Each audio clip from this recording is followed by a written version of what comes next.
Hi guys, my name's Kelly-Jace and welcome back to my channel. This is my second video.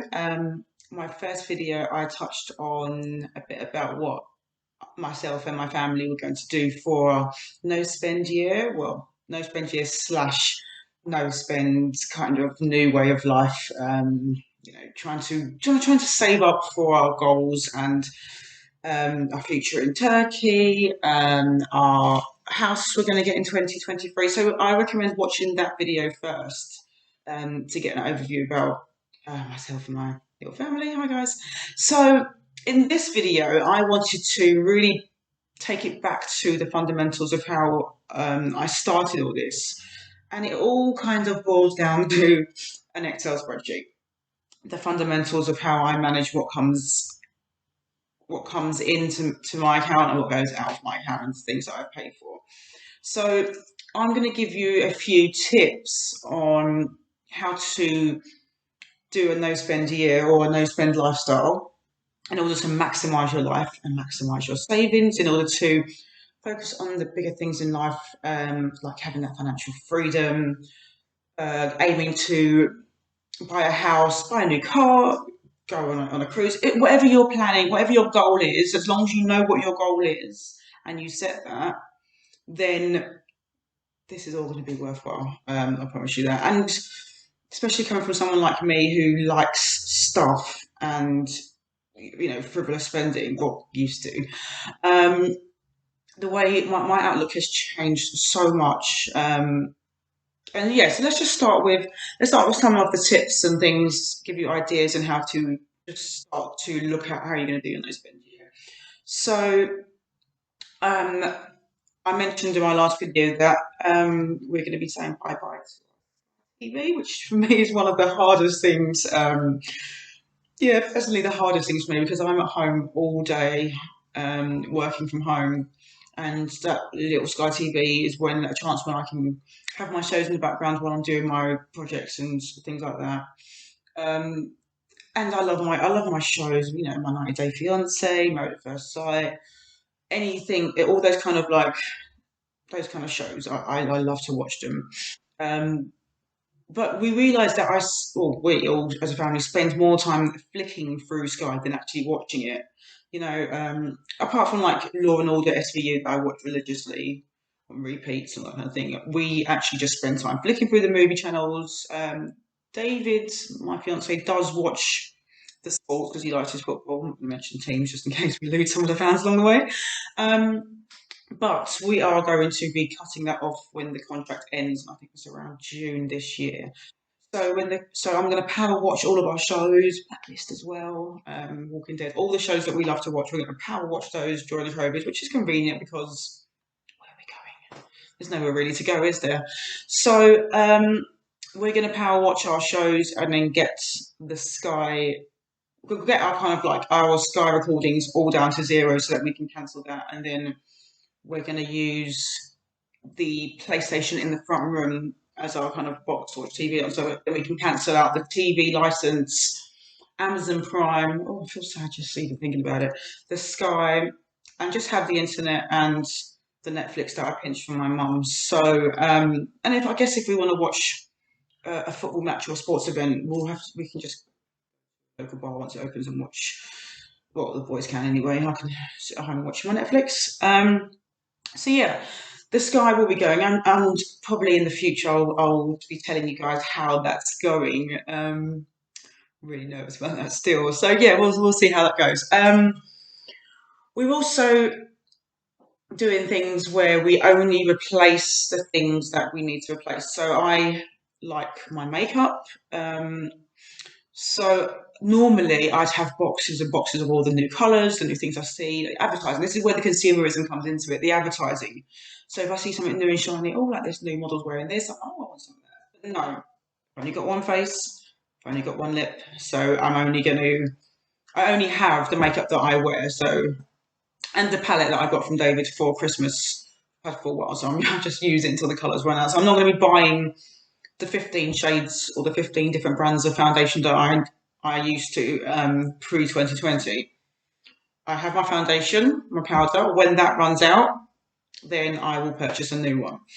things like bath shower gels and bath bubble baths and that kind of stuff. So these kind of things we only have one flavour, one colour of them.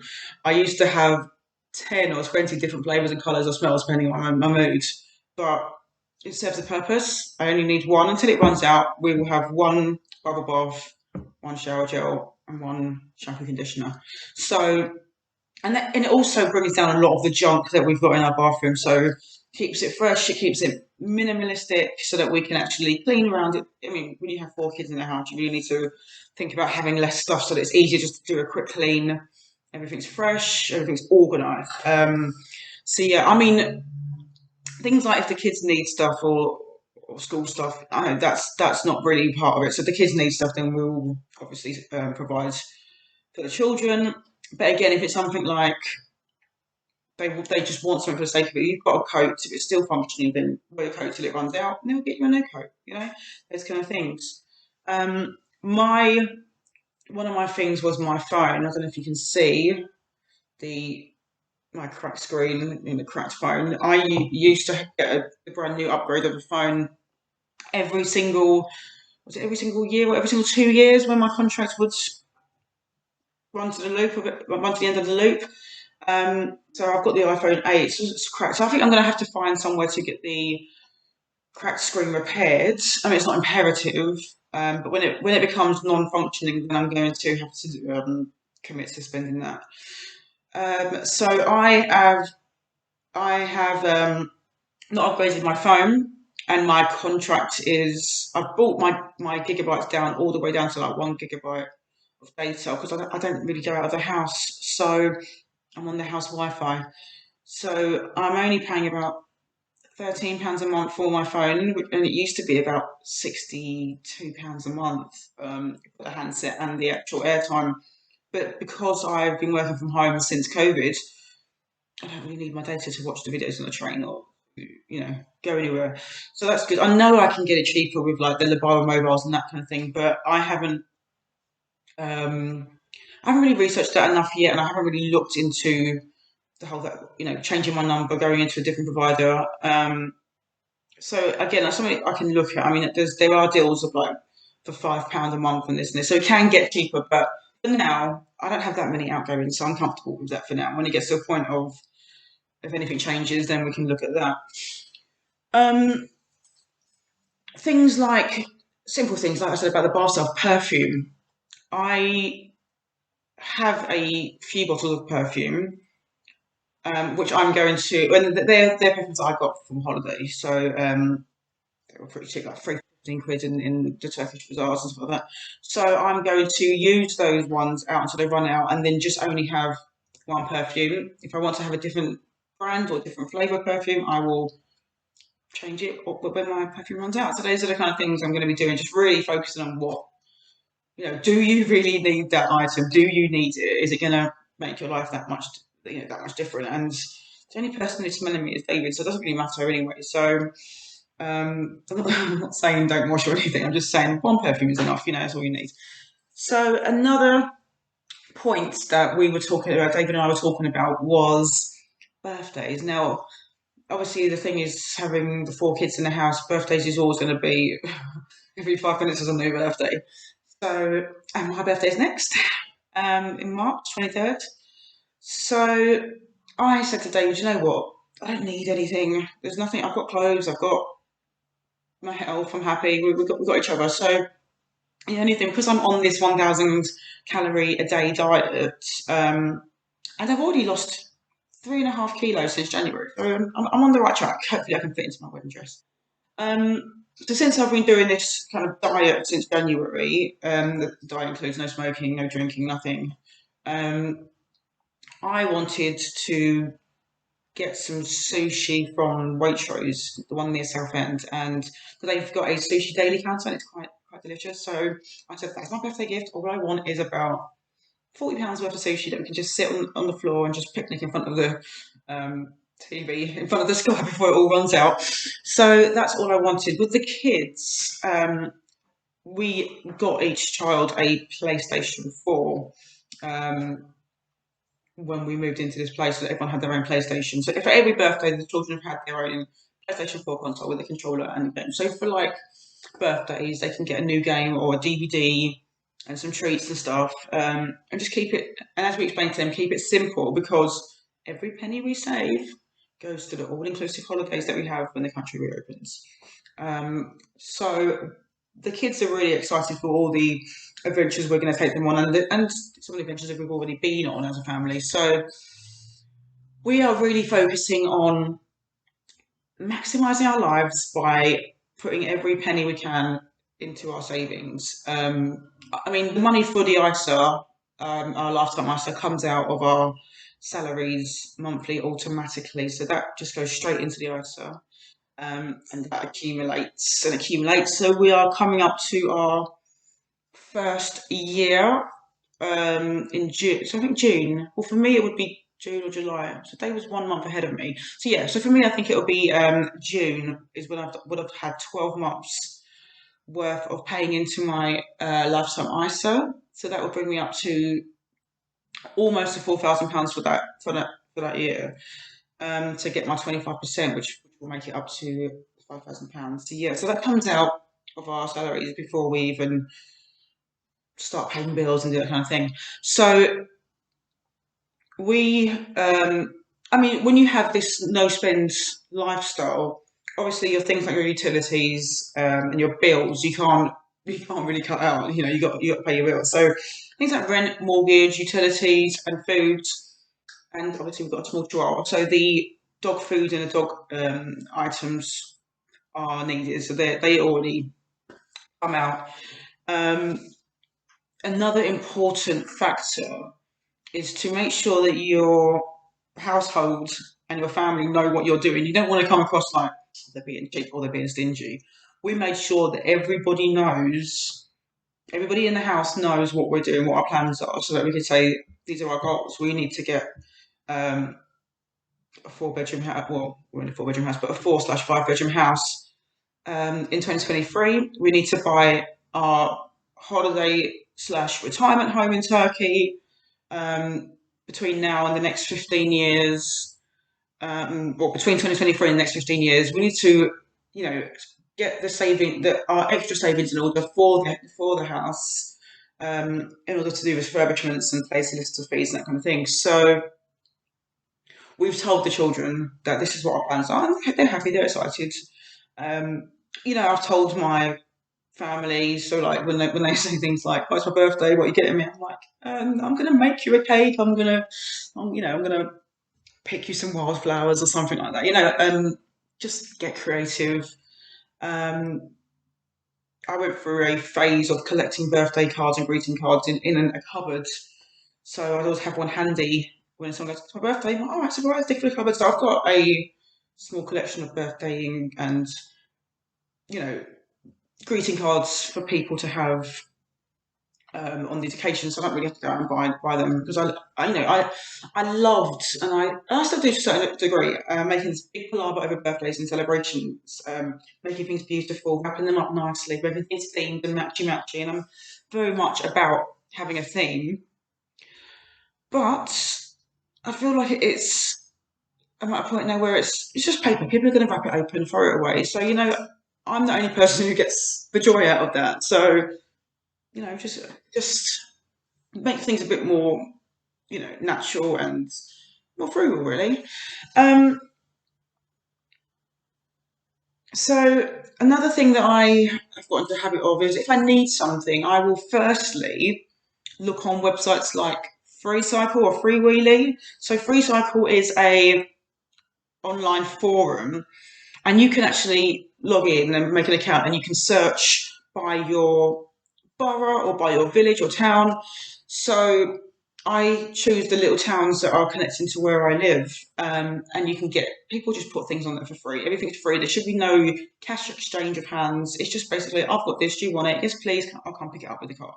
So I've got like little chest of drawers, little table for the front room. You can get free. You can get anything on there. People just want to give away stuff, so I will always go there first if I need something. And you can post things like, "Oh, I want, I don't know, a small freezer, or I want child's toys, and people will see what you want and they'll say, "Oh, I've got this. Would you like to come and collect it?" So Freecycle is that kind of website for free stuff, and I think it's really good for upcycling. So you can, if you want to get a small table, sand it down and paint it the colour of your furniture to make it match, then it's a really good idea. Another thing that I did, and I think I've got David hooked as well, is I went through the whole house and I thought, what can I sell? What can I sell?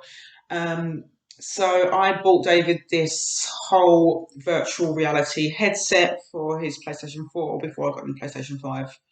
I know, wife material, right? This was before the no spend year, by the way.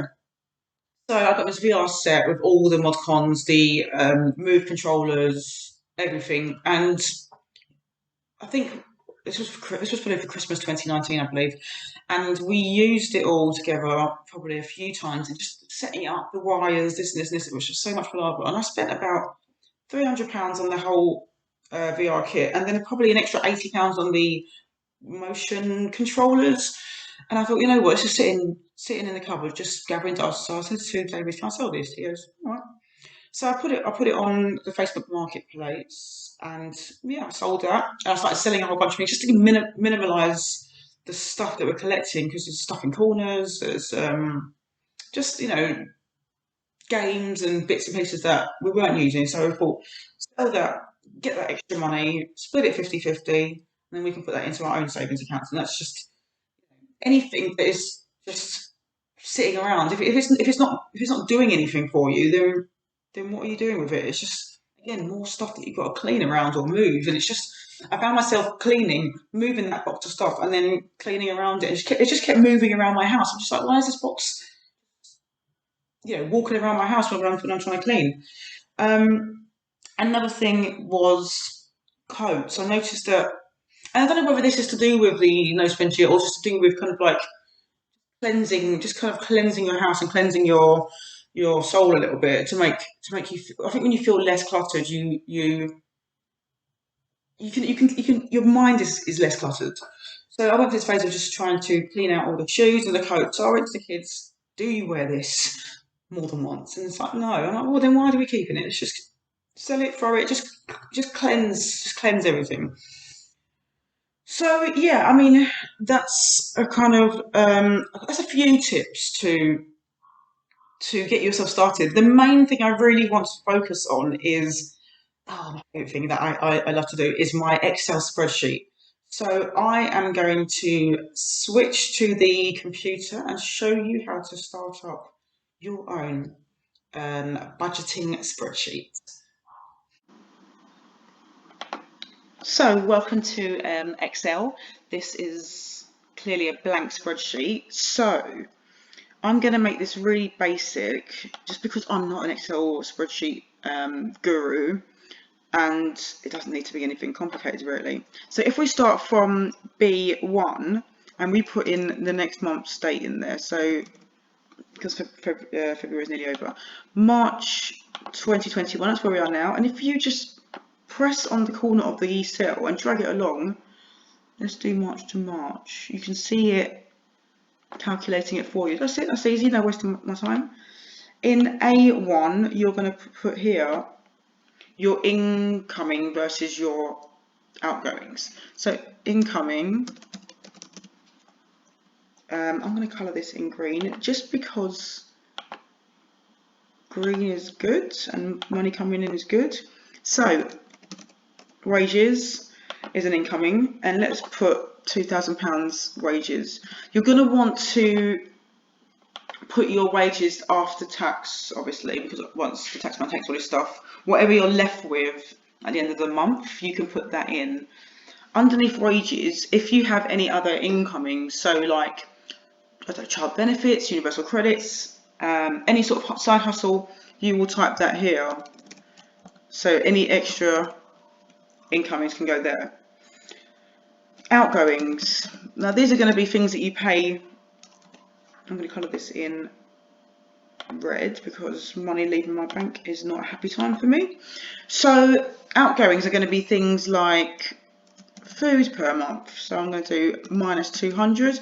Now you want to put where the outgoings are, you want to put minus, well, that's just how I do it, put minus the figure, so that when you calculate what's left at the end of March at the bottom, the computer will know that you need to minus that from the positive number. Food, rent, let's say for example your rent is minus £500, just for argument's sake. I know it's unrealistic, but let's do that for rent.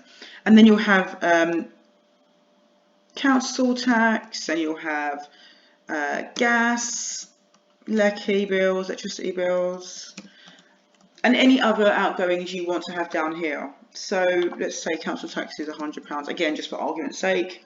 Gas is minus 50 in a dream world. Lecky is minus 50 in a dream world.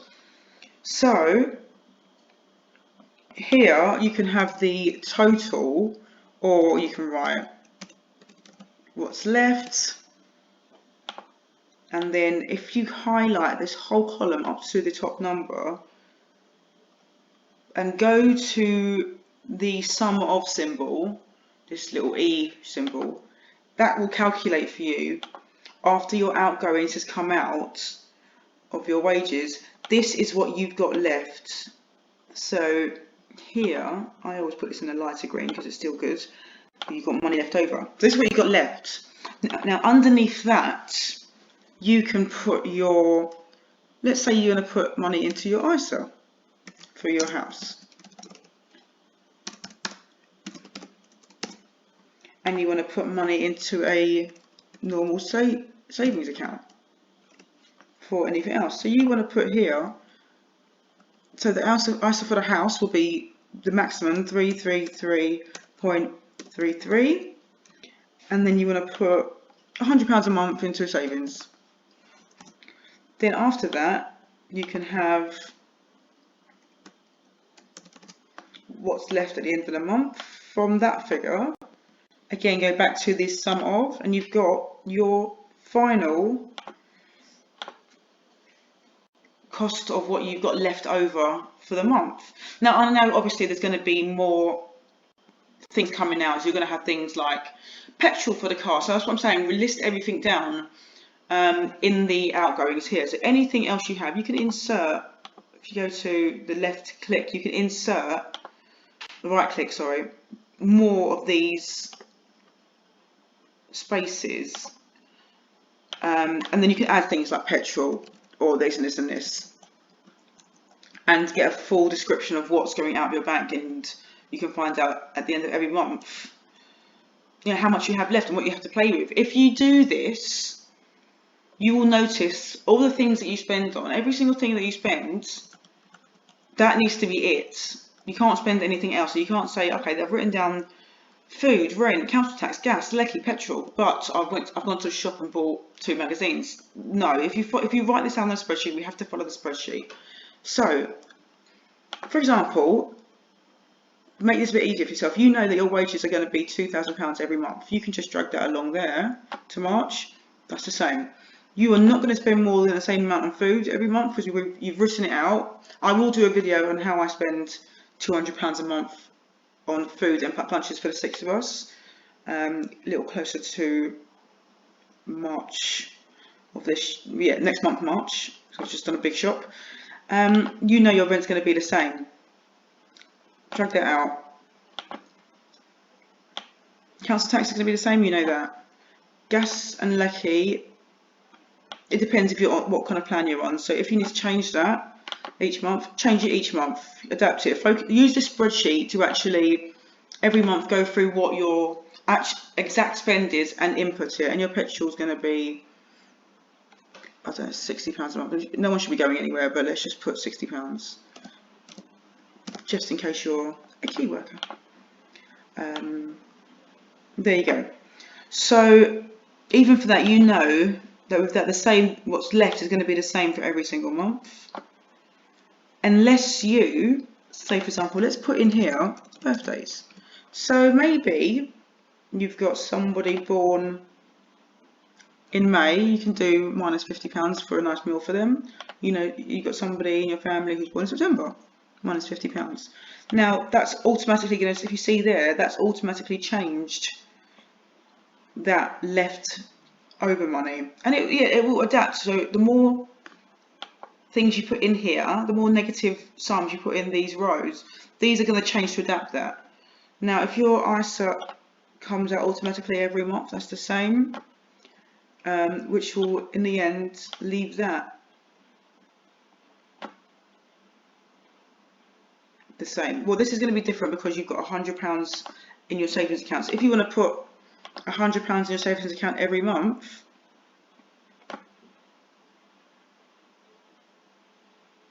then you will see the end result is here. This is what you got left over for the month. Now, with the exceptions of these months where you've put in the £50 for birthday money, that will calculate itself to make those differences. So you can see at the end of the day how much money you need to be spending. So I mean, this is the most basic form of the spreadsheet. I mean, my spreadsheet's a little bit more in depth because I've added calculations for my ISA savings, how much it has turned into.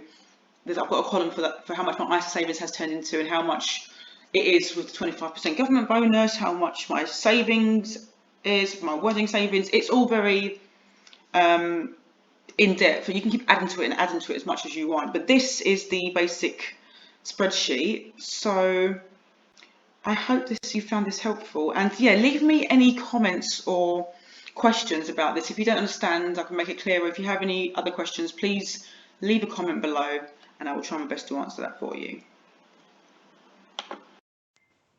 So now that we've had a look at how to make a basic spreadsheet to monitor your incoming and outgoing, I really hope that's been helpful. I mean, I used to use this with some of my colleagues and some of my service users at work to help them just budget what kind of money comes in and what money goes out. And within that spreadsheet, you can add things like debts you're paying back or credit cards that you need to, if you use it, you pay back. And it will calculate it, that basic formula we've done, it will calculate it for you.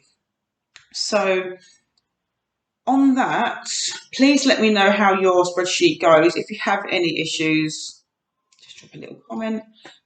Please subscribe to my channel and like this video. And thank you for watching. Maximize your life.